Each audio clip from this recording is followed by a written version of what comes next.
Hoje, nesta lição de número 2, estudaremos sobre um dos temas mais belos da antropologia bíblica. O tema da lição é o corpo, a maravilhosa obra da criação de Deus. E o Salmo de número 139 nos conduz a uma profunda adoração ao Criador. Ele nos formou de forma assombrosamente maravilhosa, como diz a poesia do Salmo. Enquanto a ciência tenta explicar como somos feitos, a Bíblia revela quem nos fez. E isso muda tudo. O tópico 1 da lição fala a maravilhosa obra de Deus, falando sobre o corpo, a obra-prima da criação. Em Gênesis capítulo 2, versículo 7, a Bíblia nos diz que Deus formou o homem do pó da terra e soprou nas suas narinas o fôlego da vida. E isso revela duas verdades fundamentais. Primeiro, nossa origem é humilde, fomos feitos pó. Segunda, nossa essência é divina. Recebemos o sopro do próprio Deus. Cada célula, cada sistema, cada batida do coração é uma assinatura do Criador. Nenhuma máquina criada pelo homem se compara com a perfeição do corpo humano. Enquanto alguns acreditam que viemos do acaso, a fé nos lembra que fomos feitos pelas mãos do Altíssimo. Somos a coroa da criação de Deus. Enquanto a ciência demanda um enorme esforço para provar o contrário,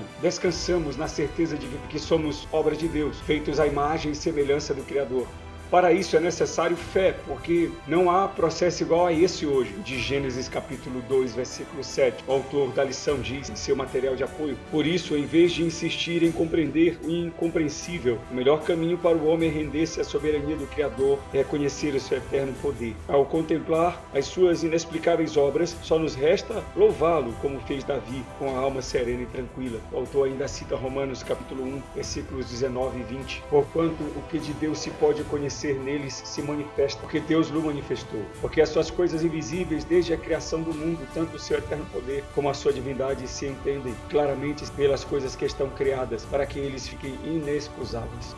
A vida biológica em si é complexa, não há vida simples nesse planeta. Por exemplo, a ameba, que é unicelular, seu DNA traz informações de 1000 volumes da enciclopédia britânica. Imagine a complexidade do corpo humano, que só em sua estrutura contém cerca de 37 trilhões de células, fora tecidos, órgãos, sistemas e mais de milhões de sistemas de controle. Gênesis 2:7, Deus fez o homem, Adão, pó da terra, Adamar. Expressões hebraicas para definir ambos os termos, o ser e a sua matéria-prima. Ou seja, Deus formou o homem. Atos capítulo 17, versículos 24, 25 e 28. Nós lemos: Deus que fez o mundo e tudo que nele há, sendo o Senhor do céu e da terra, não habita em templos feitos por mãos de homens, nem tampouco é servido por mãos de homens como se necessitado de alguma coisa, pois ele mesmo é quem dá a todos a vida, a respiração e todas as coisas, e de um só fez toda a geração dos homens para habitar sobre toda a face da terra, determinando os tempos já dantes ordenados e os limites da sua habitação. Versículo 28, porque nele vivemos e nos movemos e existimos, como também alguns dos vossos poetas disseram, pois somos também sua geração.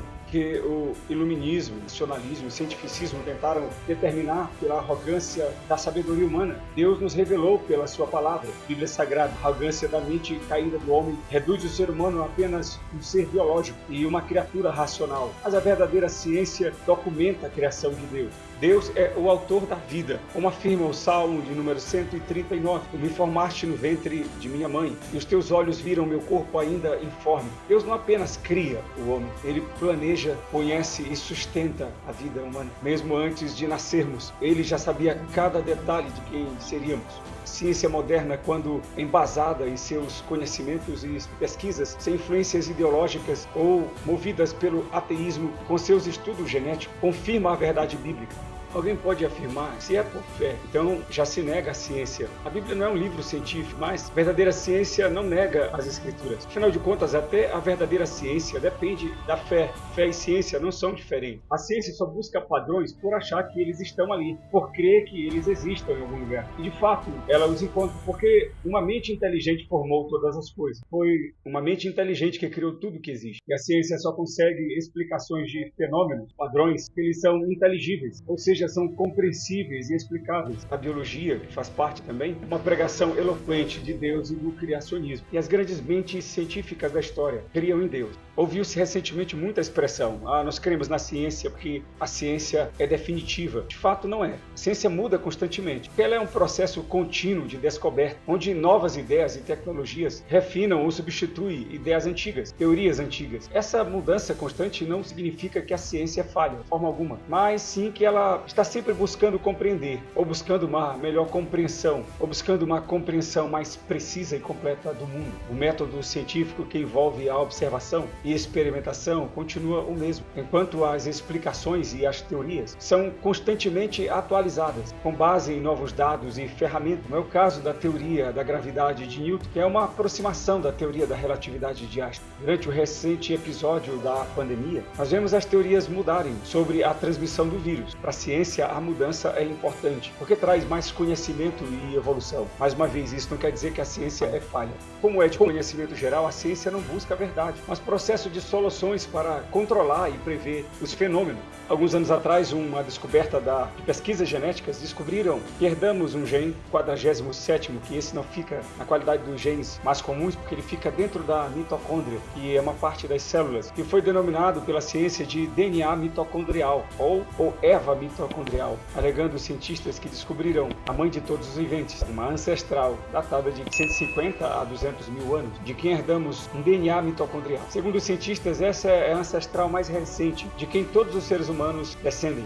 De sorte que a fé nos conforta, nos revelando a origem do homem. Também norteia a ciência, de alguma forma, e nos instrui a não desprezarmos o corpo, como a princípio, nos primeiros séculos da era cristã, alguns movimentos dentro da igreja supervalorizavam o corpo, outros desprezavam o corpo, como o ascetismo, o gnosticismo e o maniqueísmo, levando o homem a situações extremas. A Bíblia nos equilibra, trazendo conhecimento e informação correta a respeito do corpo. O corpo é para a glória de Deus, porque ele é templo do Espírito Santo. 1 Coríntios, capítulo de número 6, versículo 19. Ou não sabeis que o nosso corpo é o templo do Espírito Santo que habita em vós, proveniente de Deus, e que não sois de vós mesmos? Nós não desprezamos o corpo, também não o supervalorizamos, como o culto ao corpo da Grécia Antiga. Mas somos mordomos dele, temos a responsabilidade de cuidar dele, porque sabemos que é obra de Deus. Corpo, alma e espírito devem glorificar a Deus. Equilibrando o pensamento conforme as Escrituras, cuidar do corpo deve ser um ato de adoração e não de vaidade. Na alimentação, no descanso, nas vestes e até nas atitudes devemos cuidar do corpo. Há uma declaração emblemática do missionário escocês, ministro do Evangelho, Robert Murray McCheyne, que faleceu aos 29 anos de idade. Pouco antes de morrer, Robert Murray McCheyne disse o seguinte: Deus me deu uma mensagem e um cavalo. Eu matei o cavalo e já não posso mais levar a mensagem. Ele se referia ao seu corpo. Devemos ter cuidado com os extremos. Como falamos no início do século, tivemos alguns extremismos em relação ao corpo. E entre culturas pagãs, como sacrifícios humanos a Deus, ou o pensamento de que a matéria é má e que a alma está presa ao corpo, precisa se libertar pelo conhecimento, como pensavam os gnósticos. Alguns desses pensamentos influenciaram durante séculos o pensamento cristão. Em tempos contemporâneos, os extremismos continuam, como os vícios, as mutilações, tatuagens e outro tipo de mutilações do corpo. Pessoas que fazem desde modelações estéticas para ficarem semelhantes a outras, como também para aparentar-se com bichos, como gatos e outros seres, e estético também para o culto à imagem, com as mídias sociais na atualidade. A idolatria do corpo, a cultura da ressignificação de gênero, com cirurgias de mudanças de sexo. O comentarista Sila Queiroz chega a citar um trecho do livro de Nancy Pearce. Hoje o tratamento aceito não é ajudar as pessoas a mudar o seu sentimento interior de identidade de gênero para combinar com o seu corpo, mas a mudarem seu corpo por meio de hormônios e cirurgia para que este passe a combinar com o seu sentimento. Mais à frente, ainda um relato de Nancy que cita a cardiologista Paula Johnson, declara: todas as células têm sexo. E o que isso quer dizer é que homens e mulheres são diferentes em tudo, até o nível celular e molecular. Significa que somos diferentes em todos os nossos órgãos, desde o cérebro até o coração, pulmões, as articulações. Então não desprezamos o corpo, mas também não o supervalorizamos. O equilíbrio é o caminho da mordomia cristã. Cuidar bem do corpo sem idolatrá-lo. É uma das questões que o autor da lição traz, é que o corpo foi feito para comunhão, não para o isolamento, mas para o relacionamento. Nosso corpo é instrumento de serviço, também de afeto, de educação e unidade na igreja. Como está a sua comunhão? Isolar-se não é apenas uma questão de problema social, mas também espiritual e mental. Deus nos fez para encontros reais, porque a Bíblia é um livro que expressa a comunhão entre Deus e o homem de forma mais íntima possível para o nosso entendimento, a nossa compreensão. Inclusive, Deus se tornou homem e habitou entre nós. Cura para a solidão e outros problemas sociais e psicológicos começa pela comunhão, primeiramente com Deus, porque não somos apenas sentimento e biologia, somos espírito e também contato com o nosso próximo. Salmo 133 diz: quão bom e quão suave é que os irmãos vivam em união. Platão, Aristóteles e Agostinho criam que o homem é um ser social, político. Ele precisa da sociedade. Como já vimos anteriormente, a ciência busca compreender os processos, mas ignora o homem como um todo, corpo, alma e espírito. Chegam à conclusão que o homem é um ser bio, psíquico e social. Eles ignoram que o homem também é um ser espiritual. Romanos capítulo 12, versículo 1 e 2 diz: Rogo, pois, irmãos, pela compaixão de Deus, que apresenteis o vosso corpo em sacrifício vivo, santo e agradável a Deus, que é o vosso culto racional. E não vos conformeis com este mundo, mas transformai-vos pela renovação do vosso entendimento, para que experimenteis qual seja boa, agradável e perfeita vontade de Deus. Hebreus capítulo 10, versículos 24 e 25. E consideremos-nos uns aos outros para nos estimularmos ao amor e às boas obras, não deixando a nossa congregação, como é costume de alguns, antes admoestando-nos uns aos outros, e tanto mais quanto vedes que se vai aproximando aquele dia. Muitos têm sido seduzidos, como diz o autor da lição, e enganados pelos falsos discursos dos que criticam a igreja como instituição, sugerindo o cultivo de uma fé individual ou meramente virtual. Fato, na relação com o próximo, há inúmeros desafios. Isso pode explicar o fenômeno dos desigrejados, como diz aqui o autor, que tem crescido muito na Europa e nos Estados Unidos, e não é surpresa aqui também no Brasil. De fato, há desafios na comunhão de uma congregação, mas isso não é motivo para deixarmos a comunhão, a interação, a inter-relação entre os membros. Veja nas Escrituras como Jesus orienta a tratar estas questões interrelacionais entre irmãos. Mateus capítulo 18, versículo 15. Ora, se teu irmão pecar contra ti, vai e repreende-o entre ti e ele só, e se te ouvir, ganhaste a teu irmão. Mas se não te ouvir, leva ainda contigo um ou dois, para que pela boca de duas ou três testemunhas toda palavra seja confirmada. E se não as escutar, dize-o à igreja. Se também não escutar a igreja, consideram como caminho pecador. Versículo de número 20. Porque onde estiverem dois ou três reunidos em meu nome, aí estou no meio dele. A fuga da igreja, ou a negação da instituição e sua estrutura organizacional não é a solução para o problema. A comunhão.